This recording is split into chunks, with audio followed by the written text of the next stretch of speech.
Chapter 30, Miserable King. 2 days later, a lady named Miss Kessler pulls me out of class early in the day to give me some tests.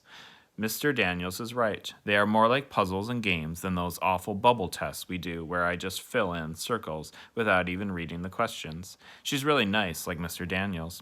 After school, Mr. Daniels is setting up a chessboard and pieces at the reading table. I walk over and he looks up. So did your mom tell you that I called? Yeah, she didn't say much though. She usually has a lot to say about everything. He laughs. Moms usually do. He motions toward the chair. Have a seat. I pull out the chair, wondering what this is all about. Okay, he says, loosening his tie like we're going to do some serious work. Chess is a game about planning. It isn't like other games where you just capture the powerful piece. He points to a piece with a cross on top. This is the king. The object of the game is to trap your opponent's king, but not actually capture it. When you put a piece in place where it could take the other king, it's called check. When you give the other king absolutely nowhere to go, it's called checkmate, and that's how you win. Normally, I would be nervous and my mind would go blank, but he just has this relaxing way. His voice makes me calm.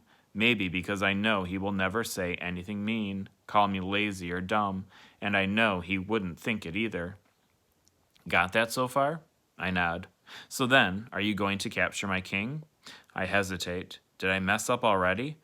Didn't you just say that you don't capture it, that you just make it miserable? He laughs. Yes, I did say that. Good, Allie. Good listening. He goes through the rest of the pieces. The queen is the most powerful and can travel in a straight line in any direction.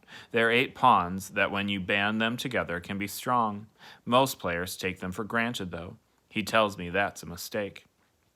The rooks look like castles and travel in forward, backward, and side-to-side lines across the whole board. The bishops travel diagonally in straight lines, and the knights can jump in an L shape. The king can only move one spot in any direction.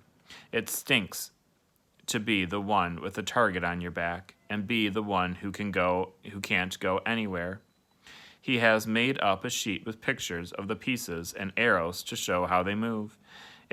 He says it is in case I need a reminder. I turn it over, looking him square in the eye, and say, I don't need that. He smiles a little, but never takes his eyes off of me as he reaches down and moves one of his pawns. Good, then. When I start to make some dumb moves, he asks, Are you sure you want to do that? The first game ends fast, but on the second game, I capture his queen, the most powerful piece on the board.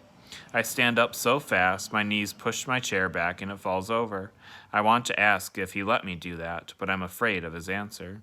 He holds up his hand to high-five me. Well done. And it is so weird. I don't have trouble with this game. I like it. I like planning what I will do to trap his pieces. It shows me how you can work it so you can... He shows me how you can work it so you put your piece in a place where it can choose between taking 2 different pieces.